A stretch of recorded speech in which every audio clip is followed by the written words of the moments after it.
డల్లాస్లో బిజీగా ఉన్న మంత్రి నారా లోకేష్ పలు సమావేశాల్లో పాల్గొన్నారు. స్పీడ్ కు ఏపీ బ్రాండ్ అంబాసిడర్ గా మారిందని ఈ సందర్భంగా లోకేష్ అన్నారు. 20 లక్షల ఉద్యోగాలు కల్పించాలన్నదే కూటమి ప్రభుత్వ లక్ష్యమన్నారు.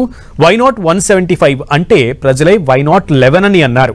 ప్రవాసాంధ్రుల మద్దతుతో కూటమి సూపర్ హిట్ అయిందని, వైసీపీ 11 కు ఆల్ అవుట్ అయిందన్నారు లోకేష్. విదేశాల్లో ఉన్న తెలుగు వారికి ఏ కష్టం వచ్చినా ఏపీ ఎన్ఆర్టీ అండగా ఉంటుందన్నారు మంత్రి నారా లోకేష్.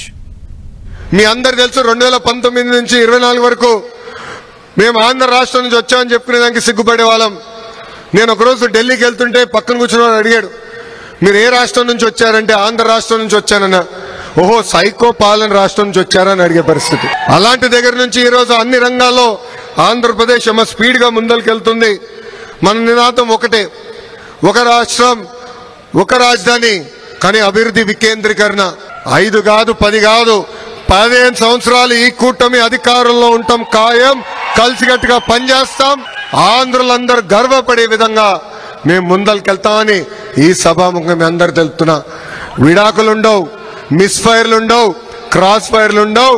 ఈ ఎన్డీఏ కూటమి అనేది రాబోయే 10 సంవత్సరాలు ఆంధ్ర రాష్ట్రాన్ని ముందలు తీసుకెళ్తుందని ఈ సభాముఖంగా మీ అందరికీ తెలుపుతున్నాం.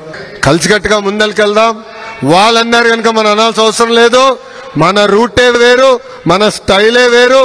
164 రికార్డులు కూడా బద్దలు కొట్టాల్సిన బాధ్యత ఇక్కడున్న మనందరి పైన ఉందని ఈ సభాముఖంగా తెలుపుకుంటూ, బోలాశంకరుడు మనసులో ఉంది చెప్పేస్తాడు, మనసులో ఉంది చెప్తాడు, ప్రజల్ని గుండెల్లో పెట్టుకుని కాపాడుతాడు, నన్ను కూడా అట్లనే చూసుకుంటాడు.